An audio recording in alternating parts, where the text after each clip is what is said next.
What record-breaking events are coming up in the Trump re-election campaign?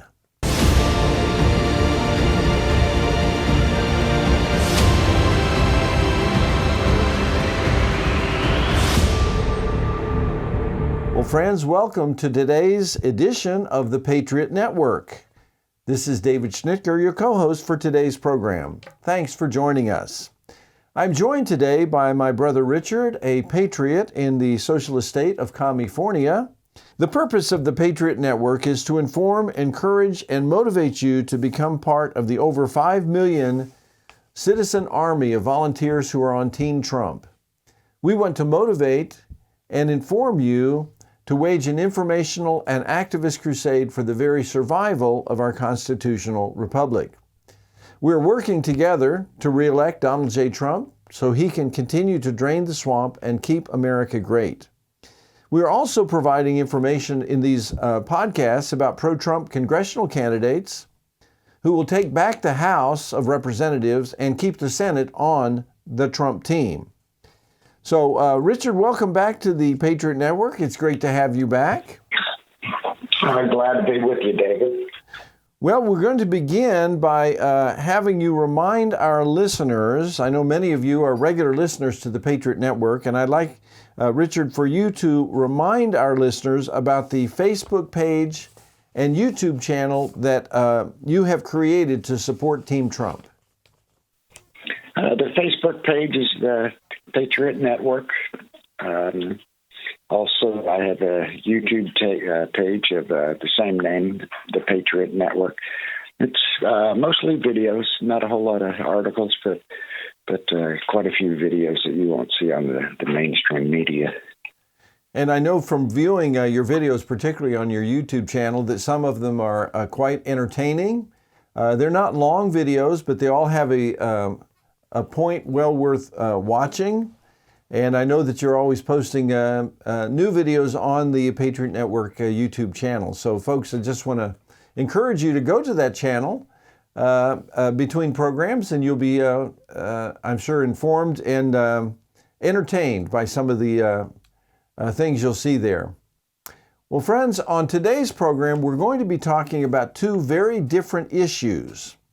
On the positive side, we're going to share some very exciting, in fact, record-breaking news about the Trump re-election campaign.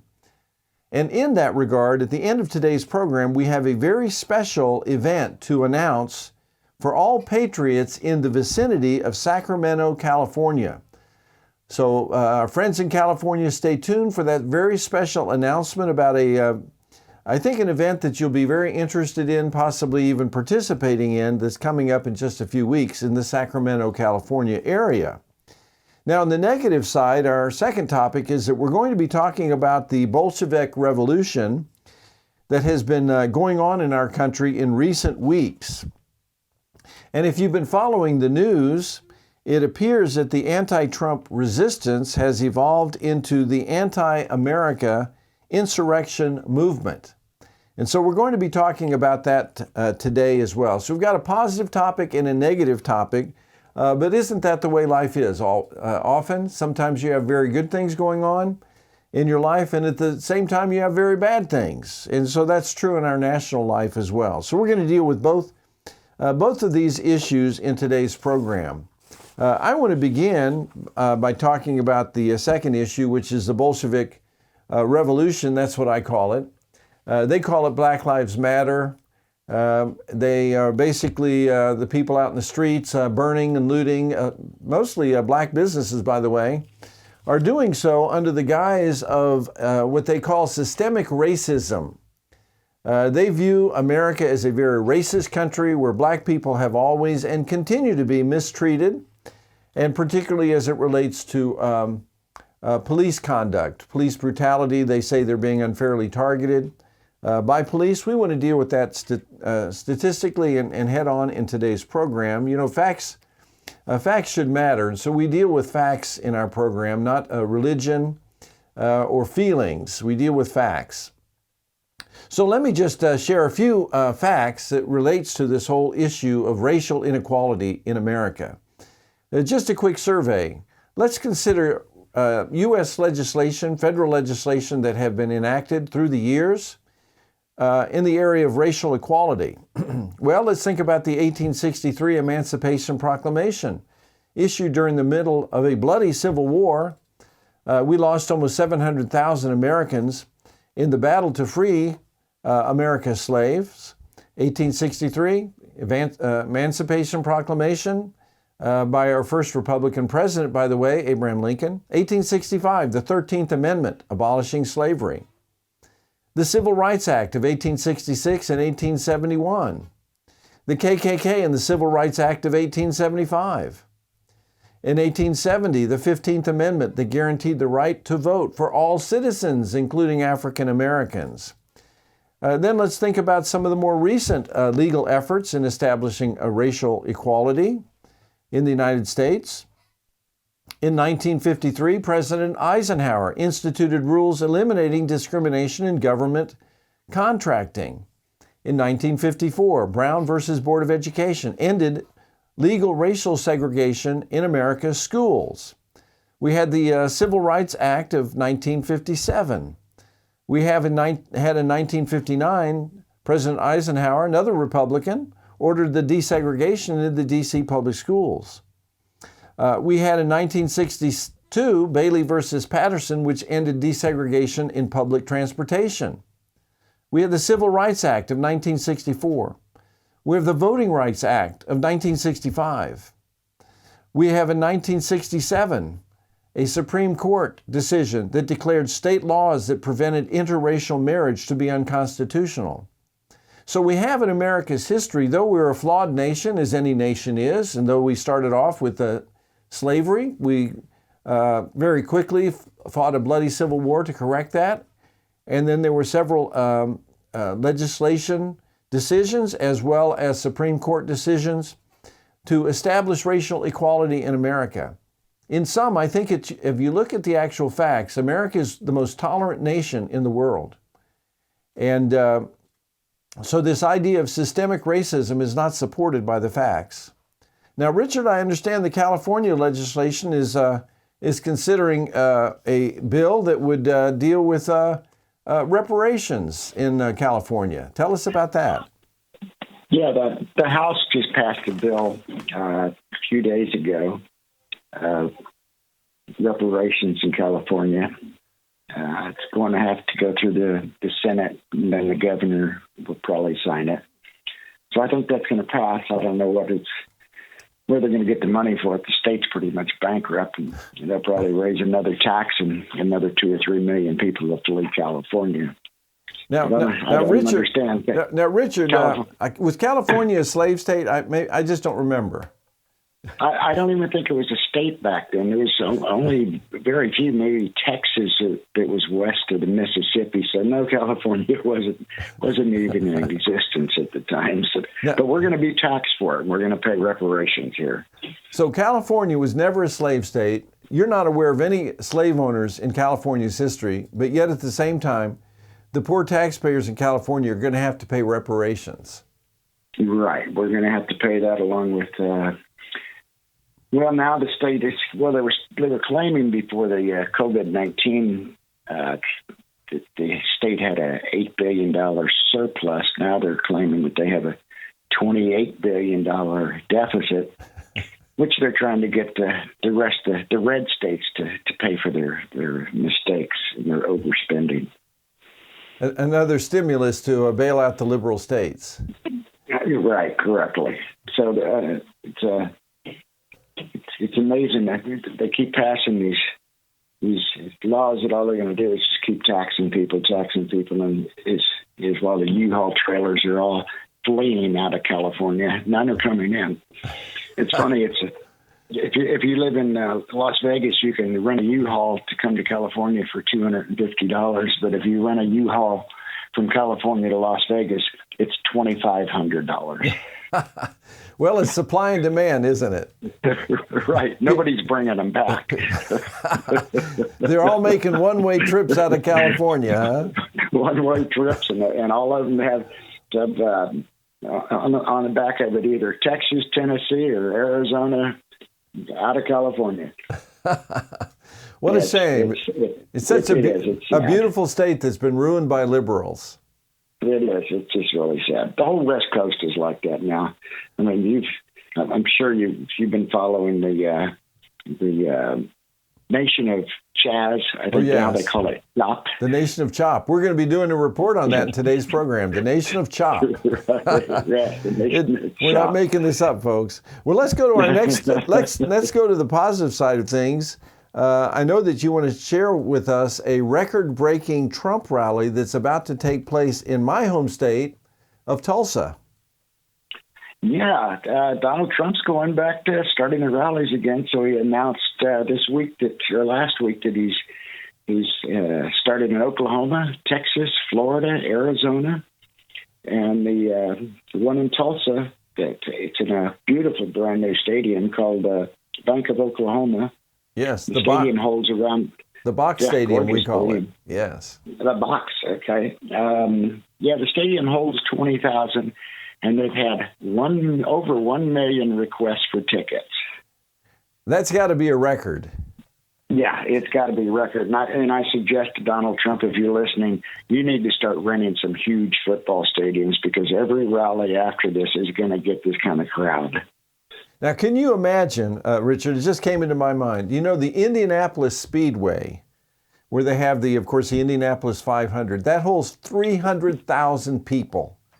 In fact, Trump's car was the pace car. The Beast was the pace car at the Indianapolis this year. Can you imagine a Trump rally?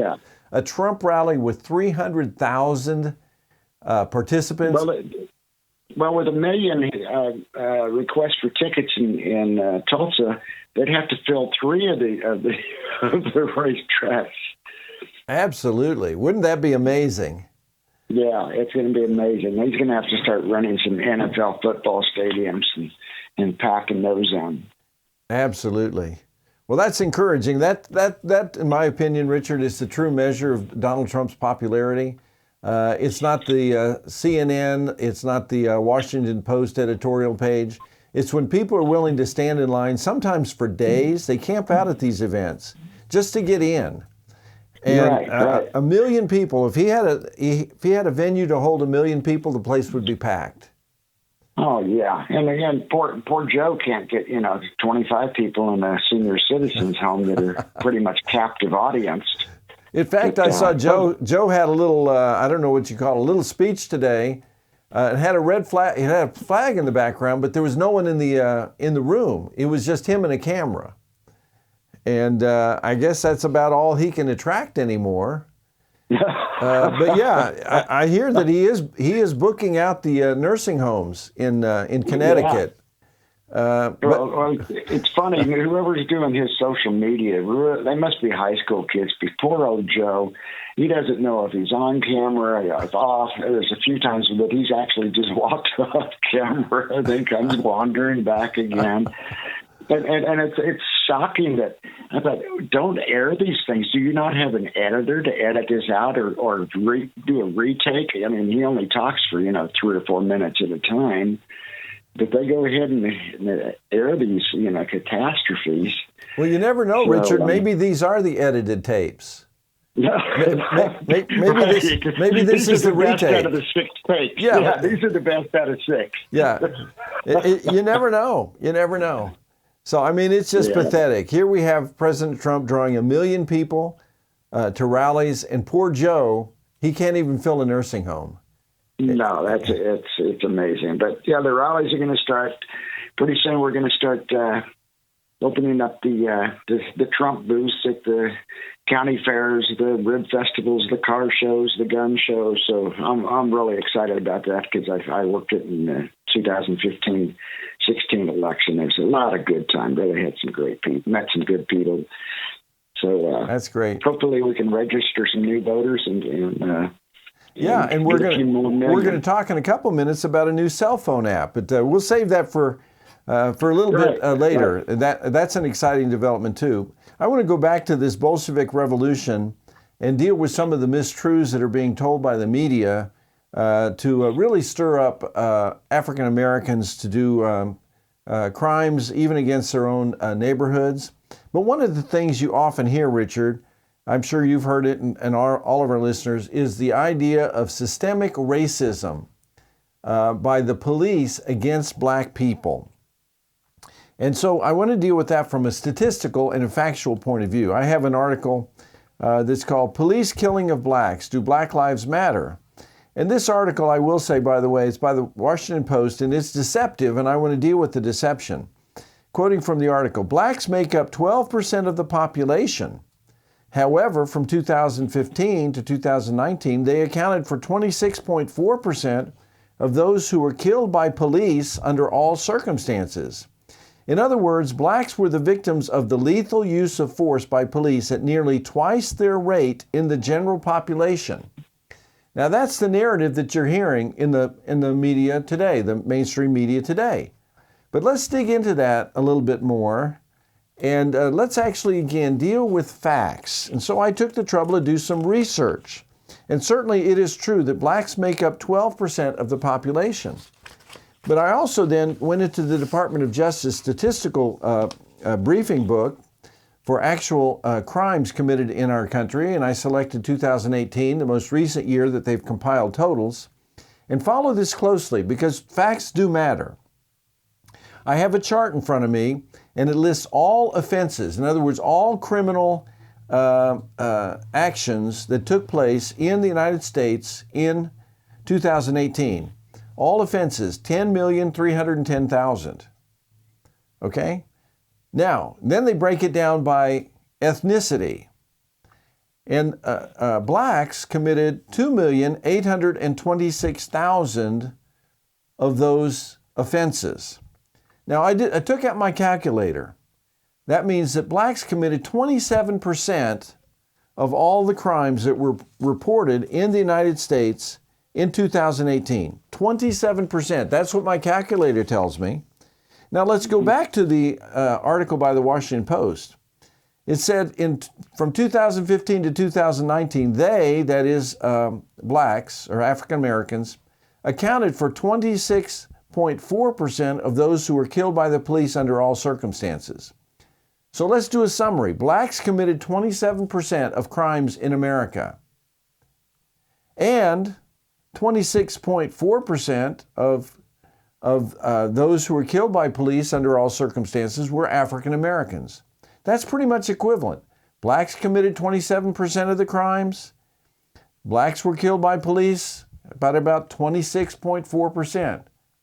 So that's what we're not being told, that although blacks make up 12% of the population, they commit about 27% of the crimes in America.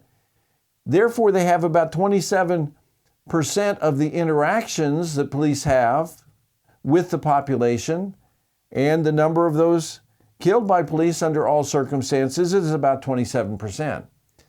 Now, let me just kind of conclude this. I mean, the statistics don't lie. I have an article by the Washington Post, and I'll just share the headline from the article, which I actually don't have in front of me, but the actual headline basically said there is no systemic racism in America, that the statistics do not prove that black people are killed disproportionate to white people or any other ethnic group in the United States. So that's what the facts indicate. Now, Richard, I believe you had something that you wanted to say in that regard. Well, I saw that this isn't the exact number, but say 11 unarmed blacks were killed last year. But what they're not telling you is maybe they didn't have a gun or a knife, but they were using an automobile as a weapon, and they were then shot by the police. So the numbers that they're throwing out there aren't correct, because there is other weapons that can be used against a police officer besides a gun or a knife. Well, for example, the Atlanta killing that we're hearing so much about, the gentleman was unarmed when they attempted to arrest him, but he stole a taser from a police officer after overpowering both of them, and he was using a taser against them. That could be a lethal weapon. But probably, right. And he committed 5 felonies. 2 felonies for fighting with the cops, 2 felonies for resisting arrest, another felony for stealing the taser from the officer, and then another felony for shooting the taser at the officer. Right. So you can't say that it wasn't a justified shooting. It was justified. Right. I'm sorry it happened. It just seemed to escalate so fast. They spoke with the man for over 20 minutes. Right. And things were very calm until they tried to put the handcuffs on him, and then it exploded. So all the escalation took place on the part of the African American, not on the part of the policeman. No, the police were very polite the whole time. What caused it is he was sitting in line, in the car line in the drive-through, and passed out. He was so drunk. Right. So Wendy's are the one that called the police. The police didn't just stop by there. Wendy's called the police, asked, woke him up, found out, you're going to have to move the car. You're blocking the line in the drive-through. Right. And they couldn't let him drive home. Right. He was drunk. How about if they would have let him go and he drove home and killed a family of 5? Yeah. He failed two alcohol assessment tests that were administered. He was plainly drunk, and they were justified in arresting him. It had nothing to do with racial profiling. No, there was no racism at all. It's all brought on by him. The police were very polite, as the video proves, and he escalated it until the shooting. And like I said, I'm sorry that it happened. He seemed like a very nice, polite man until they tried to put the handcuffs on him, and he overpowered both of them. Right, he did. All right, well, let's move to the next subject. We're talking again about the Trump campaign, and you were telling me before the program today, Richard, that the Trump campaign has some technology that will be very helpful to people. Tell us about that. Yeah, the Trump campaign, we've been working on this app for quite a while, and it finally came out a few weeks ago. The app is called Trump 2020. You can get it at the App Store, both for iPhone and Android. The app is the best that I've seen. I know Obama had one back in 2016 when he ran. But I'm sorry, in 2008. But this has a 20 to 30 minute daily video update from different people in the Trump campaign. It has all of his rallies listed, everything that Trump is doing in the White House, listed by day. All the information you can imagine. We're also going to use this app as a voter registration. Get out to vote. We'll be able to use this app on Election Day to see in real time who has voted, who hasn't, with their name, address, so we can call them up, go by and pick them up, get them to the polls. So it's a very, very sophisticated app, and the app again is called Trump 2020. Great. Now, before we leave the subject of the rallies, I was just reminded that there is an actual website that broadcasts all of the Trump rallies. We know the mainstream media pretty much ignores the rallies as far as televising them. Now, correct me if I'm wrong, isn't the website Right Side Broadcasting? Yeah, that's it. Right Side Broadcasting. They're really a good team. They're out early in the morning, sometimes the night before the rally, speaking to people that are waiting in line. They're there for hours and hours before they go into the rallies.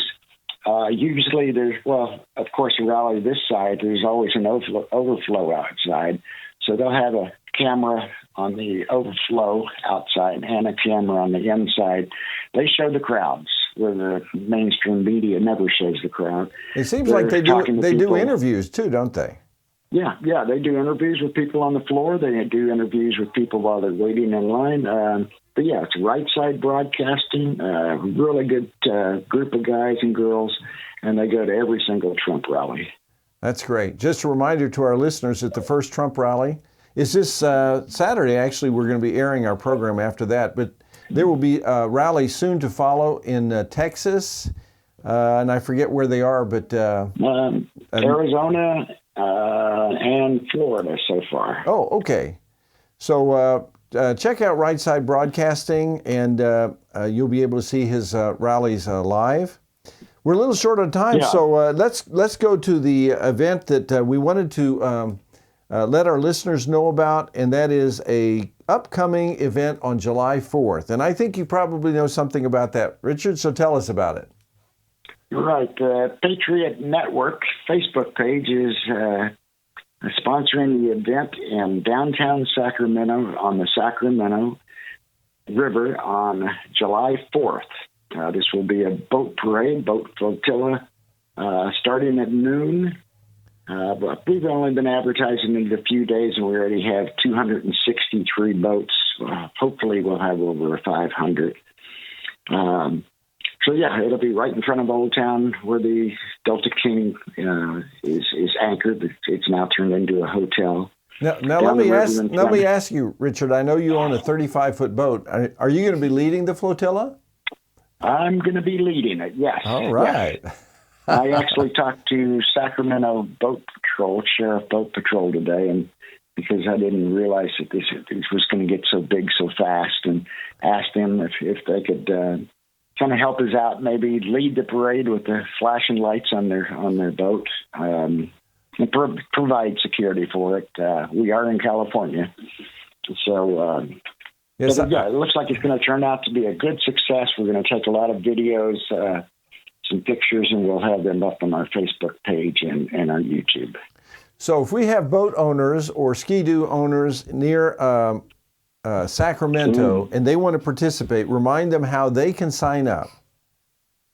All they have to do is go to the Patriot Network Facebook page, and there's actually two events on, but it's the same event on that page, and all you have to do is sign up for it there. Okay, great. There's no charge for participating, right? No charge at all. It's just what we're going to do is we're going to actually run in front of Sacramento, down past all the restaurants, come back in front of Sacramento River, or downtown Sacramento River again, and then go back across the second time, and then go up to the American River, and everybody's going to anchor and have a cookout, camp out, anchored in the river.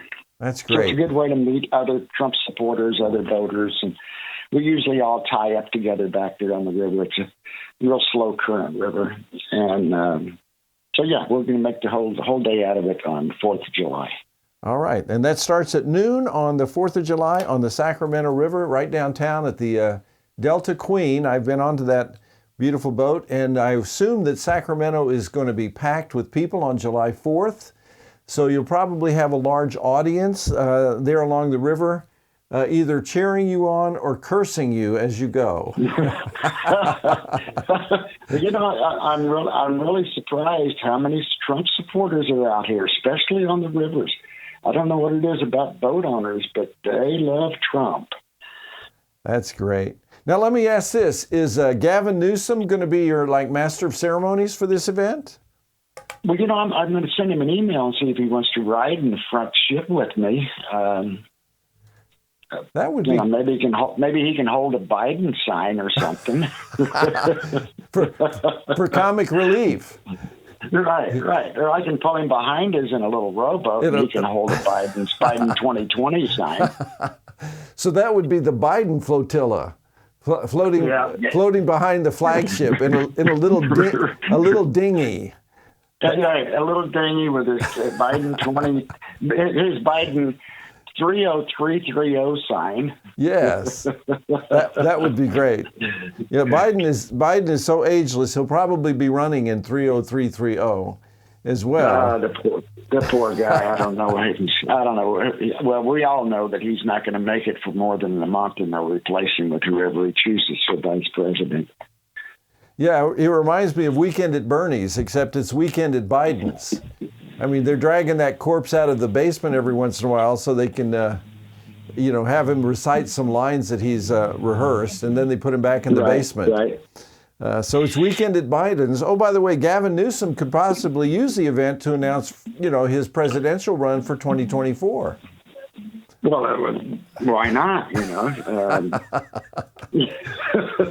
From the dinghy. I think that would be great. Yeah, put that in your email. I'll ask him to throw the anchor overboard for me, and then I'll slip the rope around his ankle. Oh, there you go. That would be an auspicious beginning for his 2024 presidential campaign. Right there on the Sacramento River. That would be great. I'll be watching for that. Yeah, but I think it's going to be a good event. I'm really shocked at how many voters that we've already signed up to go. And well, we just started a few days ago. Well, we started the last Friday, so not even a week yet, and over 200 voters so far. That's great. You still have a little over a week to go. So you're hoping for 500 boats in the flotilla. Yeah, we got almost 20 days. What is it? That to July 4th. That's about 2 weeks. Days. That's about 2 weeks from now. Yeah, so we might have over 500.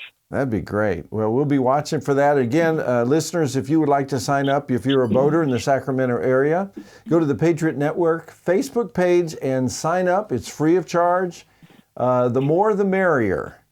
It should be a great freedom flotilla on the 4th of July. What a great day to have a flotilla for our next president. Well, Richard... It'd be a nice time. Oh, it should be a great time. Great time. Well, Richard, thanks for joining us for this edition of the Patriot Network. Let's remind our listeners, certainly we've already reminded them about the Facebook page, and the text number to volunteer for Team Trump is Trump 88022. So take your phones and text Trump 88022, and you will be contacted by a Trump volunteer coordinator and be able to sign up in so many ways to support the movement in terms of manning phone banks, distributing yard signs, helping out at fairs and barbecues in your area. There is room for everyone, and obviously in a campaign of this size, they're always happy for a contribution of any size. So friends, let me encourage you to participate in our democracy. If we don't participate, we will lose it. And we will be eternally regretful if that happens. Well, I think that's all the time we have for today. Richard, thanks for joining us again.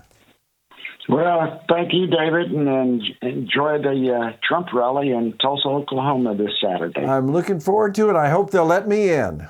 That'll be a great time. Yes. Well, friends, thank you for joining us for today's edition of the Patriot Network. I look forward to seeing you next time. And until then, this is David Schnicker. Thanks for listening.